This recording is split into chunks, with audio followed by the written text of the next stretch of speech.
Thank you.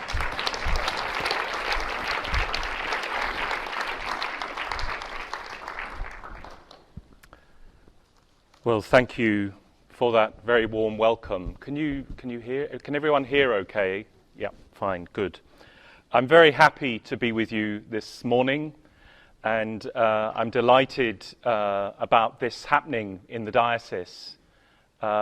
There have been several joys in coming to the diocese and hearing about what's already going on here.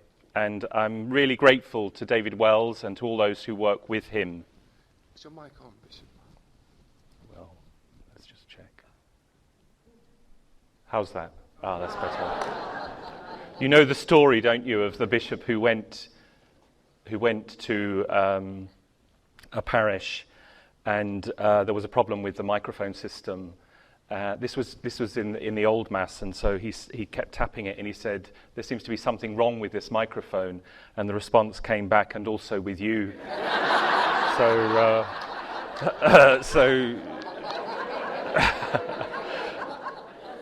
So perhaps that's your thought this morning. But really, I am very delighted to see this initiative taking place in the diocese. It's clearly been a wonderful weekend so far for everyone, and I just want to reiterate my thanks to David Wells and all those who work with him in kind of putting this weekend together. I must say you're very brave coming here on the back of Ronald Rolheiser and his kind of beautiful erudition. And just to be clear, you're not going to be listening to the baptism of aliens. So if you've come to that seminar, you're in the wrong place. Although what I have to say may feel like at times I'm talking about the baptism of aliens. You will know that my family originally come from the west of Ireland, although I was born and brought up in London. There is a story from my mother's home place of a priest who in wintertime went out to celebrate Mass, and as he made his way from the presbytery to the church through the snow and the frost, he wondered if anybody had come to church that early morning, Sunday morning.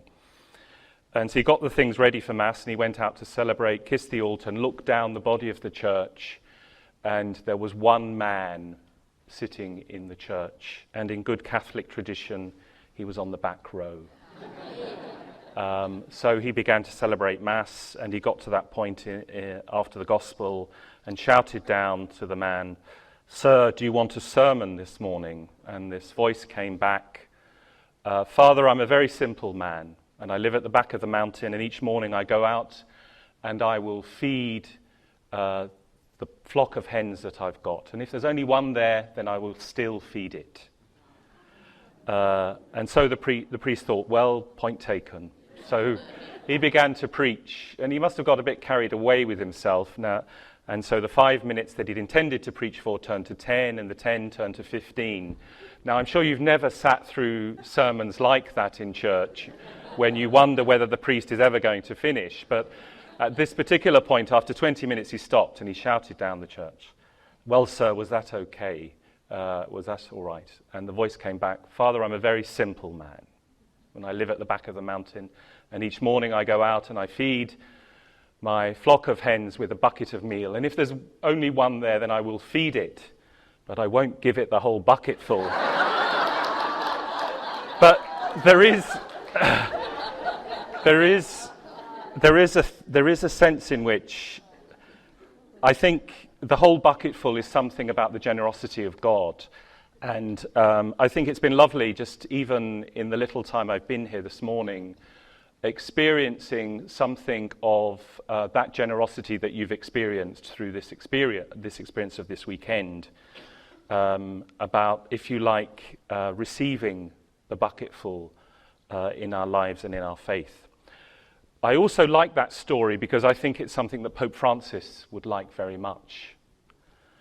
Because one of the great gifts that he has brought to the church in terms of his witness is the gift of joy, and the witness to joy, which is why I wanted this reflection to be being a joyful missionary disciple. You will know that being a missionary disciple is one of the phrases that the Holy Father uses again and again in that wonderful and challenging exhortation, Evangelii Gaudium. But of course the title of it is The Joy of the Gospel. So our witness is to be animated and filled with that spirit of the gift of joy. And he makes this very concrete for us. Even in the document, he speaks that we must live as though we were not returning from a funeral, as though we experienced Lent without Easter. And probably my most favourite one of all, he says, we must not be sourpusses. And it's extraordinary when you think about it in a papal document that is there in English. I don't know how it translates to Italian or French, but it's wonderfully provocative for us, I think, and evocative too. I think I've met my fair share of those in the church, and what's more salutary, and which I think I examine my conscience about regularly, I've probably been one a fair number of times too. So this is the way, the attitude with which we approach this theme of the new evangelization. Specifically this morning, I want to reflect with you on what is the new evangelization, what is it, and that implies, of course, a look at who it's addressed to. And secondly, how might we be joyful missionary disciples? If you like, what are the challenges, the opportunities that are there for us? Just a couple of images for you. When I was fairly newly ordained, I was an assistant priest in northwest London and chaplain to a school. It was a multicultural borough.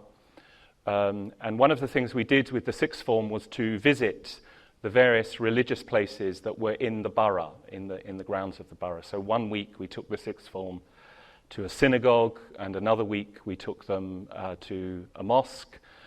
And then within the bounds of the parish, there was a little place run by a group which were a break-off from Hinduism, which I'd never heard of before, called the Brahma Kumaris. And they ran what was called a spirituality university. So we went along to see this place. The girl who was showing us around, although she was in a white sari, she had ginger hair and freckles, and she spoke with an Irish accent. And the most extraordinary thing for me, which made me almost fall over when I saw her name tag, Deirdre O'Toole. And as we walked around and got talking, she spoke a little bit about her life. And at one point she said to me, you know, I was raised a Catholic, but as a young woman, I felt that there was no spirituality in the Catholic Church, so I went searching elsewhere. I have to say, over the last 30 years, she haunts me, because I think she is one of the people that the new evangelization is seeking to address, and many like her. The other experience was just before Christmas, this last year. I have been a trustee to a small charity called the Wintershall Charitable Trust. Wintershall is an estate just near Guildford, run by a Catholic family. And about 25 years ago, they started putting on the life of Christ on their estate. A similar thing to what happens in Oberammergau, but on a much smaller scale. So live dramatizations of the life and the passion of Christ. About 5 years ago, they started doing the Passion in Trafalgar Square. And then more recently, just before Christmas, they were invited by the BBC to put the Nativity, a live dramatization of the Nativity, in the grounds of Portland Place, just in front of the main BBC studios. So there were several meetings with the BBC, with the outside broadcasting team, and so on about how this was going to happen. In one of the meetings, the chair of our little charity told me afterwards that the head of broadcasting, who was a young man in his 30s, who was very well educated, who had this very important responsibility at the heart of the BBC for a particular aspect of outside broadcasting, they were meeting with him and describing different things, and she was telling them that, Joseph will lead Mary riding on the donkey through the piazza there, and then they'll get off at this end, and so on. And he listened to all of this for some time, and after some time he said to her, "Excuse me, you keep talking about this Mary and Joseph, but who are these Mary? Who is Mary and Joseph? I'm interested to hear the story that you're trying to present, but I have to say the thing that I'm excited by is the live donkey and the sheep that are going to be on the piazza. But I don't know anything about the story that you are trying to depict." So what we are talking about when we talk about the new evangelization is no less and no more than the reality of the person of Jesus Christ, our experience of him, our participation in his life, and our call to share him with our world, which is desperately in need of meaning and hope. So there are three communities that the new evangelization is addressed to. It's addressed to us that we be more effective witnesses. It's addressed to those who believe that they know what belief in Jesus Christ looks like, but have given up on it because it no longer resonates. And thirdly, it's addressed to those who do not know Christ or his message, like that man who worked in the BBC. A quality of our Christian lives, of the new evangelization, is that it's increasingly evident to all of us that our efforts to spread the gospel no longer necessarily take us to foreign lands and distant peoples. Those who need to hear of Christ or to hear of him all over again are with us in our neighborhoods. They're in our parishes. They're even in our own families. They are physically close to us, maybe even emotionally, personally close to us, but they seem distant from us in terms of their hearts and their minds. And that's part of the ache that we live as committed Catholic Christians. The missionaries in the first evangelization covered immense geographic distances. Went to other parts of Europe, to Africa, Asia, to the Americas. Meeting here, in this place, we think of the most extraordinary example of somebody like St. Boniface, raised in the Diocese in the 7th, 8th century, but with a desire as a young man to go to the continent and to witness to his faith. What's interesting about him is that his first mission to northern Germany, as it was then, in Friesland, was a disaster, and he returned to England after 2 years with his dreams almost in tatters. So don't get just despondent. It's not only us who sometimes get despondent. After several years back home, he returned again under the authority of Pope Gregory II, as it was then, in a most effective mission to what's present-day Germany, effectively becoming the apostle of Germany. I always, since coming to the diocese, think of him as the kind of patron of the new evangelization in our diocese. Now we, who are the missionaries of the new evangelization, must surmount ideological distances which are just as immense even before we go anywhere physically, even before we journey beyond our own neighborhood or our own friend or family. And we know this from personal experience. How often is it the case that we meet somebody when we're traveling, or we get into a conversation with a neighbor or somebody at work, or we even get into conversations at family meals, and we feel that there is a kind of gulf between what we hold dear, what we believe, what we profess, and where this other is. And part of the experience of these years, I think, is in a way to sit with that discomfort. In an understanding of evangelization, it is always presence to the other in respectful openness and dialogue, which is the first step in the process of somebody coming to Christ. That was as true today as it was for when those first missionaries went to Africa or Asia or Germany. Of course, this desire and this need has become even more urgent for us, and we have seen it very much in the life of Pope Francis, but it's also true that Pope Francis builds on and draws from his predecessors. It's particularly, I think, Pope Paul VI in Evangelii Nuntiandi, who first articulated this need. And of course, it was forcibly stated by St. John Paul II, as he is now, and by our emeritus Pope Benedict. In these four popes especially, the Church reflects seriously on how can we repropose Jesus Christ to the men and women of our day. And each diocese is trying to do this in its own way.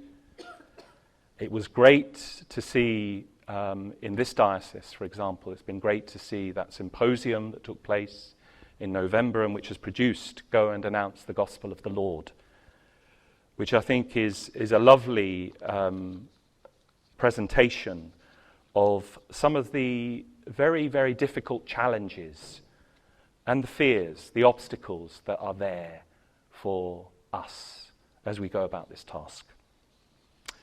I'm delighted too to see the emergence of the School of the Annunciation here at Buckfast, which again is a fine initiative seeking to respond to the call for a new evangelization and to address some of the problems of an understanding of contemporary culture. And I'm sure that there is much that we can do together. This call to repropose the Christian faith, to repropose the gospel message, to represent the person of Jesus Christ, is needed precisely because we encounter so many who have initially heard this saving proclamation and for whom now the promises seem stale or empty, the vision has faded, or it seems unconnected to modern life. It does not fit with our world of scientific discovery and technological advancement. I think in Britain, this is mostly expressed as a kind of apathy or a kind of nonchalance, a live and let live kind of position.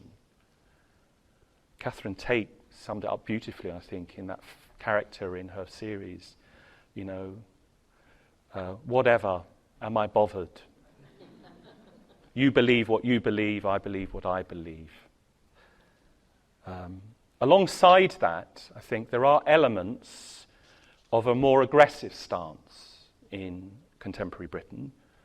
One needs only to look at the work of somebody like Richard Dawkins in his book, The God Delusion, and in his comments that a Catholic education is a kind of abuse in and of itself. But I think generally in Britain we're fairly fair-minded and open, and there's a kind of, as I say, you believe what you believe and I believe what I believe. How do you begin to broach that? Of course, this takes place in a broader cultural milieu too. In various parts of the world, we've seen within what was traditionally Catholic cultures a collapse within one generation.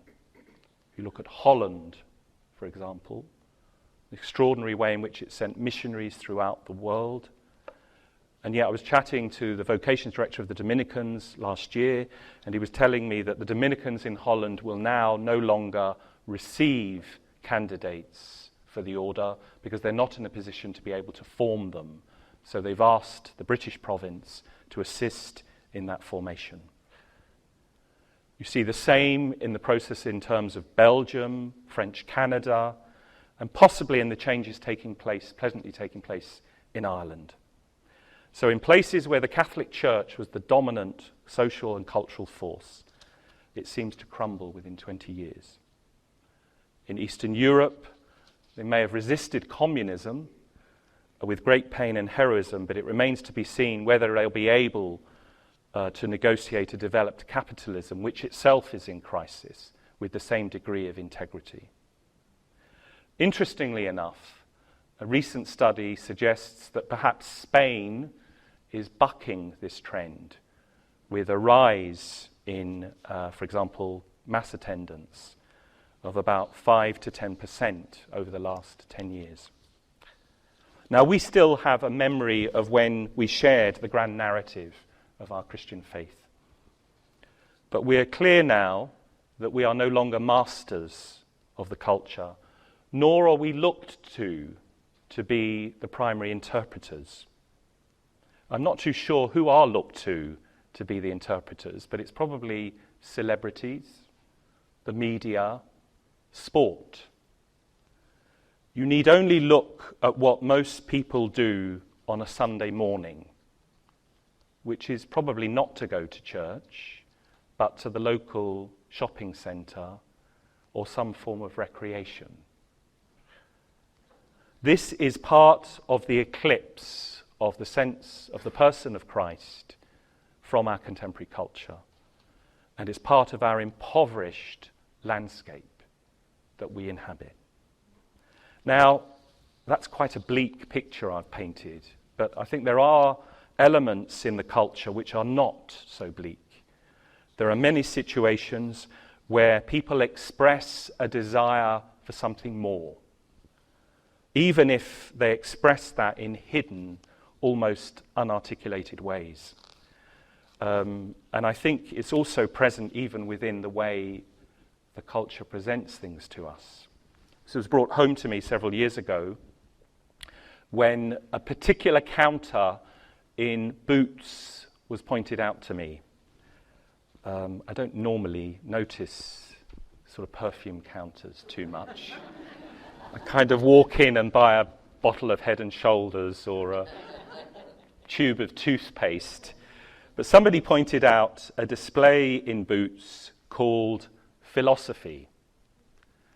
The motto of the display was outer beauty, inner grace. There was a shampoo called It's All in Your Head, which of course promotes a better understanding of how you think. There was a detox all-over body wash called Well Balanced, which evokes Aristotle's picture of the person of balanced virtue. The eau de cologne for men was called Amen. And this was described as being for heroes, not superstars.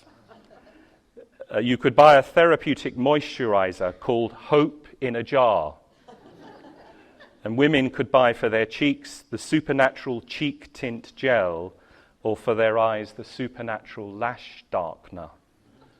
The perfume for women was called Amazing Grace. And on this particular bottle you could read, how you climb up the mountain is just as important as how you go down it. And so it is in life. For many of us, it is one gigantic test followed by one gigantic lesson. In the end, it all comes down to one word, grace. It's how you accept winning and losing, good luck and bad luck, the darkness and the light. As I've said, this particular philosophy brand is of no particular interest to me. I stick to Nivea and Head and Shoulders. But what is of interest, I think, to me, is that explicitly religious and spiritual terms, amen, supernatural, grace, hope, balance, are being used to sell a perfume, a product. And of course, the publicity people clearly know what they are doing. They are evoking religious and spiritual aspirations that resonate with every human person, and they are ascribing those aspirations for human wholeness and saying that they will be met not through prayer, not through a relationship with God in Christ, but through the purchase of this perfume or product. My brother loves going to spas, but you go to a spa, hotel spa, and all of the symbolism of religious sacraments are present. Water, oils, candles, nice smells, etc.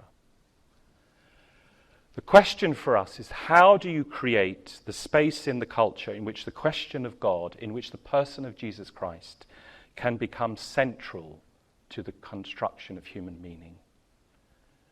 And interestingly, I think, many people, especially the young, who may feel alienated from the church, are nevertheless finding that what the culture and the world offers does not always meet the perennial question and hunger of the human heart.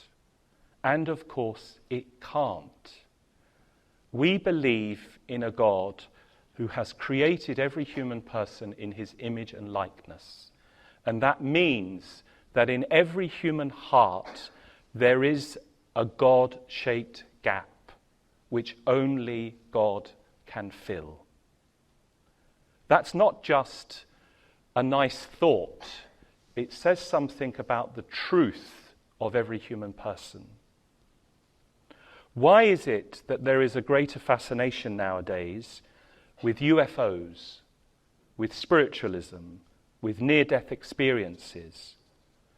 Or look at teenage literature and films, where the narratives of the vampire have been completely reinterpreted and represented to show not a figure who incarnates evil, but a figure who lives in an afterlife and who protects humans from non-human dark forces, the werewolf or whatever it is.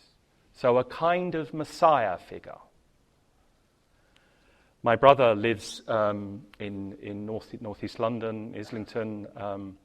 It's gone through a whole sort of gentrification, and one of the things is one of the streets has got it's got some lovely restaurants on it. That's one of the nice things there when I go and visit him. But it's also got these wonderfully weird and amazing shops. I suppose it'd be the equivalent of Totnes or Tintagel or something, ironically called Church Street in Islington. But I was with him one day and we went in. He liked one of the shops because it has nice cards, these reflective cards. So we went in and I was looking around the shelves and noticed this bookshelves, these shelf of books, and there was one which was dedicated to angel companions. Never heard of an angel companion before. And of course it is really a modern presentation of the guardian angel belief, but without any reference to a belief in Jesus Christ or any of that. But this idea that you can have and develop a relationship, a dialogue with a spiritual being who is non-bodily, who protects you and guides you and guards you. There's no better definition of a guardian angel to me, but there it was, in the middle of this shop. It does seem that Chesterton is right when he says, when people stop believing in God, they don't believe in nothing, they believe in anything. Only now our choice is much more curtailed. You believe in either black holes or Simon Cowell and the X Factor to provide a kind of meaning and a choice. So I think there is still a desire and a question there for many people, even if it's sometimes smothered by the culture or what's presented as what will give you meaning and purpose in life. There's an Irish journalist called John Waters who's written a book called Beyond Consolation, and he captures this very well. The subtitle of the book is How We Became Too Clever for God and Our Own Good. And in it he indicates that our contemporary society basically presents to you a tendency that human life is reduced and you live in a kind of bunker where one cannot entertain, you are simply not allowed to entertain ideas about a transcendent reality. The horizon of your life is limited to this box. This is the context in which we experience the new evangelization. Then what is that second question? How might we be joyful missionary disciples and invite others into this wonderful adventure? It is here that the Church articulates, in a phrase first coined by St. John Paul II, the need for a new ardour, for new methods, and for new expressions. And I'm just here in this next part of what I say going to share with you some ways in which I've seen an experience of a new ardour, and also where I've experienced new expressions or new methods. Then I have to say this is not exhaustive, this list. And it's very important to bear that in mind. And I also think that some of these can happen locally in our own parish or diocese. Others, I think, require a wider church society engagement. So that's important to bear in mind. I'm personally delighted that the Bishops' Conference have initiated an event next July on the new evangelization, and I think part of that will be an opportunity to name, if you like, what is good that is already happening, what helps the new evangelization. I don't think it's a matter of always reinventing the wheel, but of looking around and seeing what is working and what helps. So my 4 ways come under 4 headings: to love Jesus Christ, to know the culture, to be bold and courageous, and to open our churches. And I'll just give some examples under each of those headings. To love Jesus Christ. Our proclamation is focused on Jesus, his gospel and his ways. Our lives are defined by our personal encounter with him. Being his disciple is true of all of us. It means that the call first given to those earliest followers, to Peter and Andrew, James and John, "Come, follow me, come and see." This is the invitation which he offers daily to each one of us. And our encounter with him is always fresh. It's always new. It's always inviting us deeper. This is one of the reasons why I gave the priests of the diocese a little book by an American woman. Her name was Sherry Waddell. The book was called, it's a rather awkward title, Forming Intentional Disciples. Of course, some of the things don't translate well. What is it? Somebody said we are 2 nations sharing the same language, divided by the same language.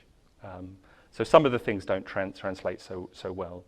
But the main point that she makes, I think, is very clear. Waddell indicates that whoever we are in the church, or whatever we are doing, catechist, lector, Eucharistic minister, a priest, deacon, bishop, each of us is on a path of personal conversion to discipleship of Jesus Christ, in a personal relationship with him. And that this is vital, not only because we somehow have it, we hear his call in our life. Maybe when we were growing up in our early 20s, the faith suddenly became more real. It's not that that's only given once, but that it is vital every day in an ongoing way. And that we cannot give to another what we are not in touch with ourselves. You cannot impart what you are not receiving. So this is the daily experience of personal prayer and conversion and living a life which is responding to his gift. And then his gift also becomes concrete. Yeah, when you're in that relationship of ongoing conversion, he asks things of you, asks things that you might not want to give. Yeah. There's something in your life which is off kilter.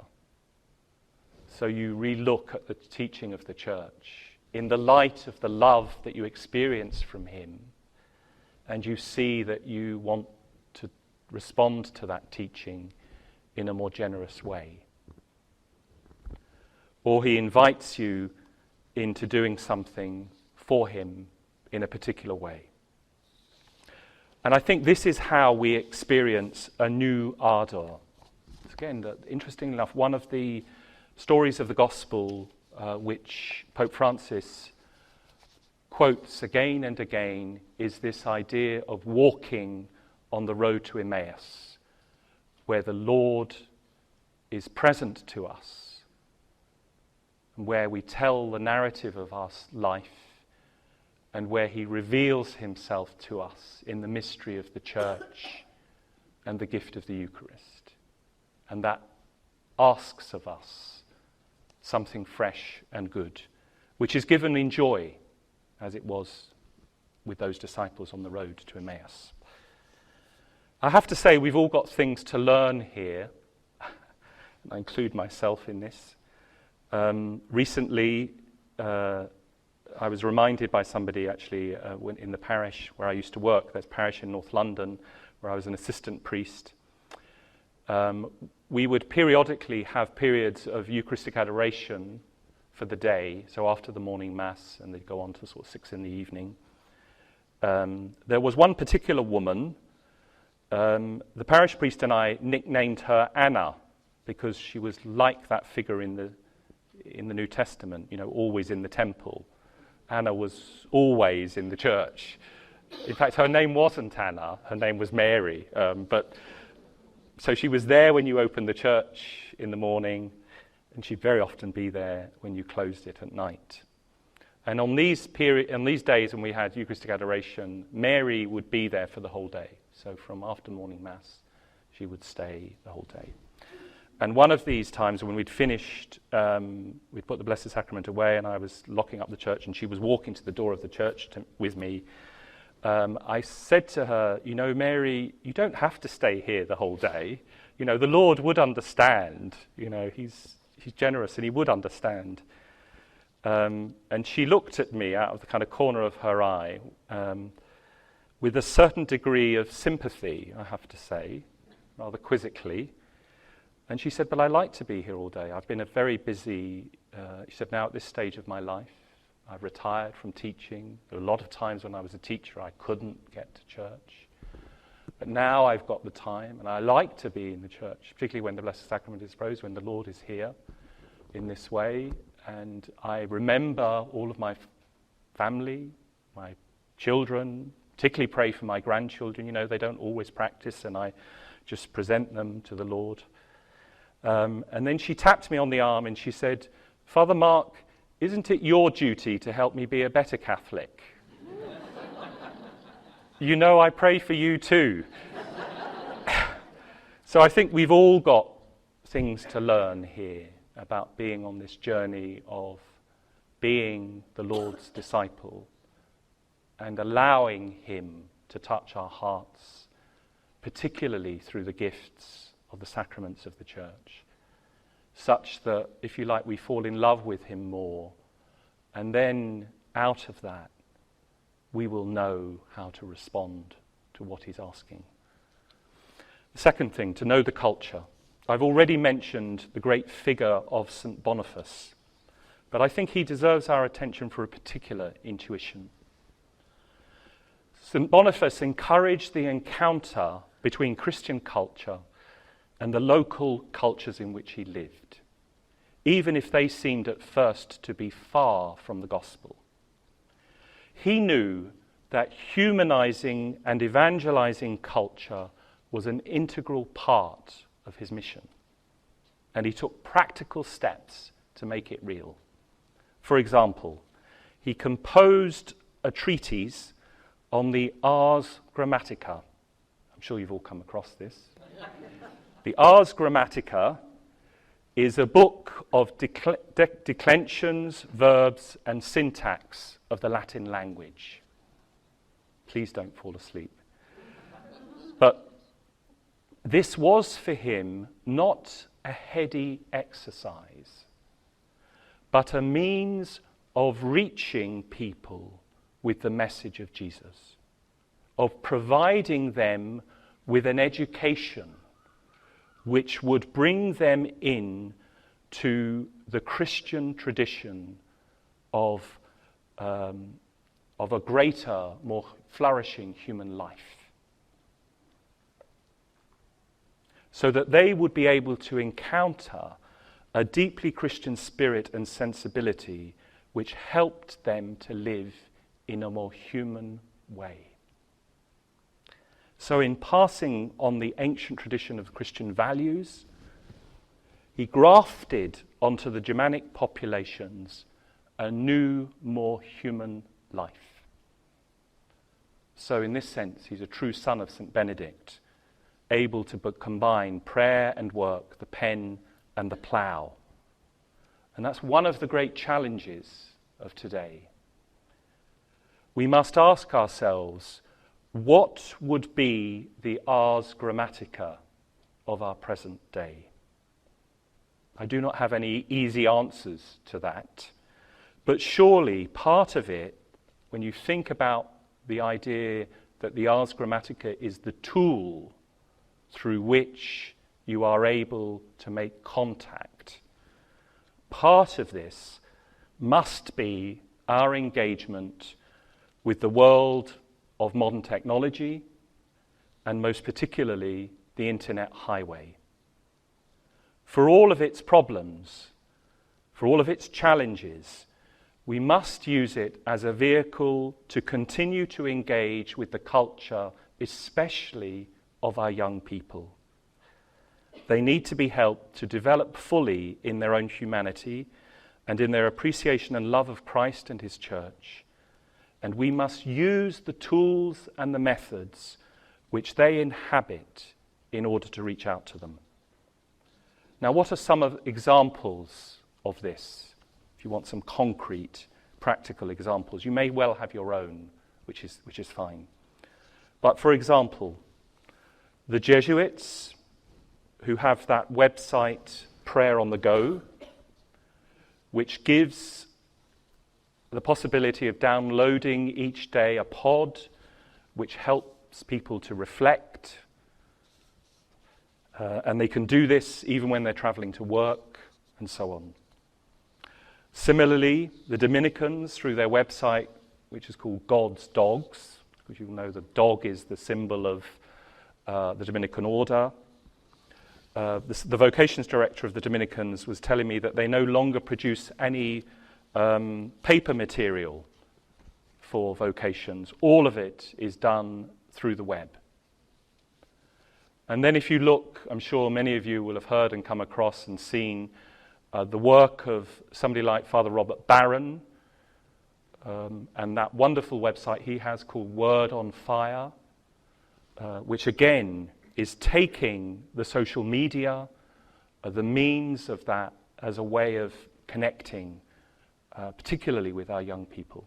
And I'm sure you've seen also those really very beautifully produced courses for DVDs and so on to work with groups on Catholicism and on the new evangelization. Very high quality productions. So to take what is present there in terms of modern media, not as an obstacle, but as a vehicle to be able to represent the reality of God and an openness to the transcendent dimension. A useful resource is a book by Brandon Vogt called The Church and New Media, subtitle called Blogging Converts, Online Activists and Bishops Who Tweet. Or a piece in Newsweekly by Sarah Reinhardt called Untangling the Catholic Web, where she takes a kind of survey of what are the really useful Catholic websites. Now, both of those, both Vogt and Reinhardt, are saying that the church finds herself in this world that has dramatically embraced these tools, and she's at a crossroads.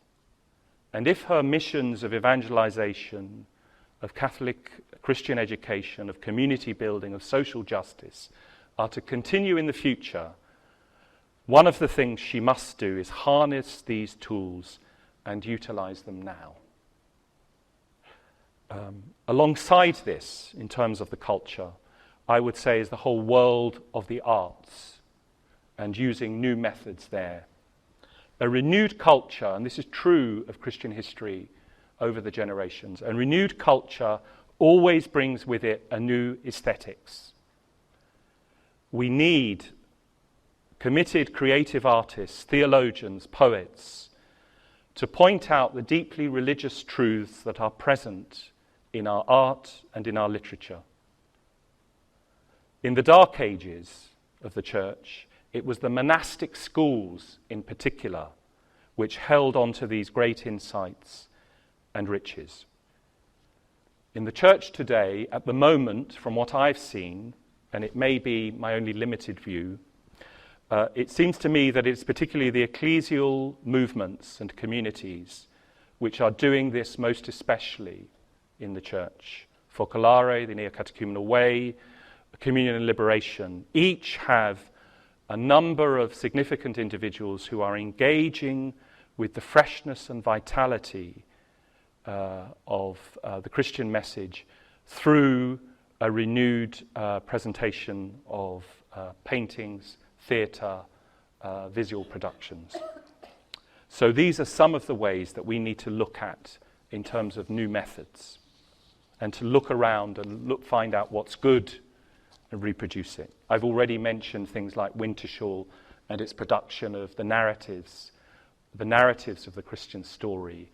And already we do some of this, don't we, in a small way, and have done always through things like Good Friday walks of witness or May processions. There's a very, very beautiful section, isn't there, in Evangelii Gaudium, the Joy of the Gospel, on the place of popular piety as a manifestation of the authenticity of the faith and how that communicates the message. And very often that popular piety happens on the street or at the grotto, the statue grotto on the side of the road or whatever it is. So those are things. To be bold and courageous. The American journalist John Allen, commentator on Catholic affairs, indicates that in our world today, there are probably more Christians being persecuted for their faith than at almost any other time in Christian history. That's globally, of course. And it's an astonishing fact. But we need only recall the news stories that we've heard of the actions of Boko Haram in Africa or of militant Hindus in Asia to see the truth of that. Historically, the faith in these islands was guaranteed and spread by the blood and witness of martyrs too. Today, in Europe, in North America, in Australasia too, a different kind of witness and a different kind of courage is needed. We have to face a kind of slow martyrdom of being regarded as irrelevant. We work very often in hidden ways in the life of our local parish, often unacknowledged or recognized by ecclesial authorities or the diocese. It's not by way of a criticism of our parish priests or our bishops or our diocesan officers. It's a simple fact of life. Perhaps it's always been so, that we are asked to exercise what we do as catechist, reader, minister of the Eucharist, deacon, priest, oftentimes on our own with little formal support. That's why events like this are really wonderful to bring people together. We all, at the same time, individually, we know those individuals who've silently gone on with the business of service and mission, faithful to God and faithful to what they sense they're called to do. The person who introduced me recounted that at one point I worked as private secretary for Cardinal Murphy O'Connor. And on one occasion we were visited by the then Archbishop of Prague, Cardinal Vulk. And one of the things about being bishop's secretary is that you basically give up your own life and you live totally for the other. And at this particular day, we'd had a couple of very busy days, very intense days, and this particular day came to the end of the day. And that evening, I was feeling particularly sorry for myself, I think. And we had this visitor coming, and I was kind of groaning under my breath coming out of evening prayer, thinking, now go to the dining room and, we've got 2 cardinals and I have to make sure everything's okay and, that they got all that they need. Anyway, at supper, Cardinal Cormac began to talk with Cardinal Vulk about his life, and it emerged that much of his priesthood had been lived during the communist era, during the occupation of what was then Czechoslovakia. He was a very successful university chaplain, and so much so that the authorities resented this and banished him from the city of Prague to a rural parish outside the city. But he was so popular and well remembered by the students that they all travelled out every Sunday to his country parish. So, of course, the local communist mayor was furious, and so they actually ousted him completely and told him that he could no longer publicly practice as a priest. And this went on for 10 years. And they said, what you must do is you must get an ordinary job, because that is what you're expected to do in our philosophy. So he became a window cleaner. And he worked as a window cleaner for 10 years. And he was telling this story at supper, saying, one day he was on the ladder, high up on one of the streets of Prague, cleaning the windows, and there were some German tourists looking at the shop windows below. And he said that he could hear them talking about what they were going to buy and the gifts that they were kind of interested in. And he said that he went through this crippling anxiety, thinking, nobody knows who I am. Nobody knows that the person of Jesus Christ is important to me. Nobody is aware that I secretly celebrate Mass with 1 or 2 people. Nobody cares about the message that shapes my life. And he said, alongside this experience, I suppose, desolation, he said, almost straight on its heels, he had this image of the person of Jesus on the cross. And he said it dawned on him that on the cross, God is present but hidden. And in a way, our Catholic theology and our faith is that God is most revealed on the cross when he's hidden. And he said, I faced a choice. Do I choose to go the path of desolation, or do I choose to embrace this master who's shown himself to me in this way? And he said it was a very, very beautiful encounter that shaped the rest of his life. How important I think it is for us to be quietly courageous in fulfilling our mission, whatever it might be, in the work that's been entrusted to us. And I think some of that kind of hidden courage of Cardinal Vulk is needed most especially in the modern church in the West, particularly by those of us who are catechists, religious, deacons, priests, even bishops. Alongside this, I think, and increasingly so, in the public domain, there is a call to marginalize or banish the religious faith voice. And therefore, I think increasingly, not just in a hidden way, there will be a call for us to publicly witness to what we hold dear. You will know that on the horizon there is a major debate on assisted dying, which is coming before Parliament next month.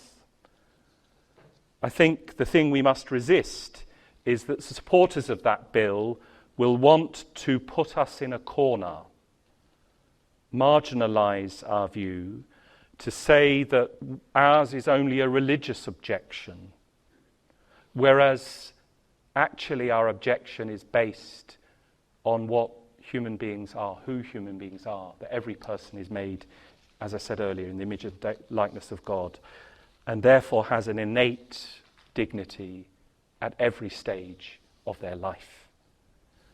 I imagine too that we will be faced with significant challenges to the curriculum of our teaching about marriage and family life in our schools. That's a debate which is already taking place, for example, in Quebec. The Cardinal Archbishop recently was having to speak out about the fact that it was being mandated by the government what could be taught about marriage and family life in religious schools too. So we are going to need to be consistently prophetic in matters pertaining to the vulnerable, also to the migrant, and especially at the beginnings and ends of life. I think we will indeed need clear voices to show the coherence of our teaching in ways that appeal to the intrinsic connection between truth and the sacredness of human life. This too is an important consequence of our being joyful missionary disciples, if you like, the beauty of our teaching and its message for human flourishing. Finally, and I'm sorry I've kept you for so long, what time are we due to finish? 10 minutes left, that's perfect. Finally then, to open our churches. Our Catholic Church is not just the space in which the liturgy happens. It is itself a sermon in stone. Pope Francis has called again and again for us to try and keep the church building open as much as possible. A sign, if you like, of the hospitality and welcome of our faith for those who seek solace and living water in the midst of the deserts of modern living. So, just a few examples, and they're very tentative examples offered here. A phenomenon which has happened in churches across Europe, particularly animated by young people, called night fever. Night fever consists of young people gathering outside a church, usually in an area where there are nightclubs or those kind of things, so young people going out on a Friday or a Saturday night, and where, again with training and support, they approach the young people and invite them to come in to the church to light a candle. And inside then there are opportunities for meeting someone personally or simply lighting a candle and praying. It's been extraordinarily successful in terms of what it's done. Something akin to this, which actually somebody was telling me about in the Dorset Deanery recently, so in a rural setting, in a small community, one of the parishes there, the parishioners got together and they said they would like their church to be open to the people of the village, simply to invite them to come in. They were conscious that a lot of people didn't even know where the Catholic Church was in the village. So they did this over the weekend. They approached people across the village and they invited them simply to come into the church and again to have an experience of just quiet prayer or being animated in that space. The most common response when approached was not hostility or indifference, but the simple question, are we allowed? I think also we need in our country to look at some of the creative programs that have been tried in other places. I mean programs such as Come Home for Christmas, Come Home for Easter, which use that phenomenon of the fact that people like to go to church at Christmas or at Easter, and to build on that instinct and to encourage a greater engagement and a more personal development. So an invitation for individuals, friend, neighbour, to simply come at Christmas or at Easter to their local Catholic church with their friend or with their neighbour or with the member of their family, and then to have a process which helps those individuals to take it one step further. Here, I think I must also make a plea for a rediscovery in our lives of the sacrament of penance. At the Synod on the New Evangelization, there was a very, very fruitful, helpful discussion about that the sacrament of the New Evangelization is the sacrament of penance. For it's true, surely, if you want to return to the practice of your faith, how do you do so? How do you make a start? And perhaps simply beginning to go to Mass on Sunday might not be the first place to start, because it's giving solid food when milk is required. So, to look at the possibilities like the light is on for you, a diocesan-wide process which makes confession more easily available and promotes it in the life of the Church. For this is the place, most especially, that we each encounter the Lord in his forgiveness, and he objectively heals us of our sinfulness. We all love what Pope Francis is doing and saying, but again and again he has talked of his own and our need of the experience of the mercy of God. And he's shown us concretely how to do that in our own life. In all of this, in all of my reflections on the New Evangelization, what is clear is that we cannot simply do nothing. And we cannot simply keep doing what we've always done in the hope that somehow it will work. Almost from the first utterances of his pontificate, Pope Francis has captured this very forcibly. You'll know the quotes very well, but one of the first. We need to avoid the spiritual sickness of a church that is wrapped up in its own world. For when a church becomes like this, it grows sick. It is true that going out into the streets implies the risk of accidents happening, as they would to any ordinary man or woman. But if the church stays wrapped up in itself, it will age. And if I had to choose between a wounded church that goes onto the streets and a sick, withdrawn church, I would definitely choose the first one. The openness of our church, of course, is but a symbol of the gifts that we have to offer.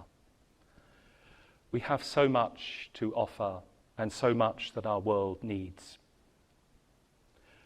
We have a richness and a way of life and a manner of living that nobody else can give, because this is all part of our family's heritage.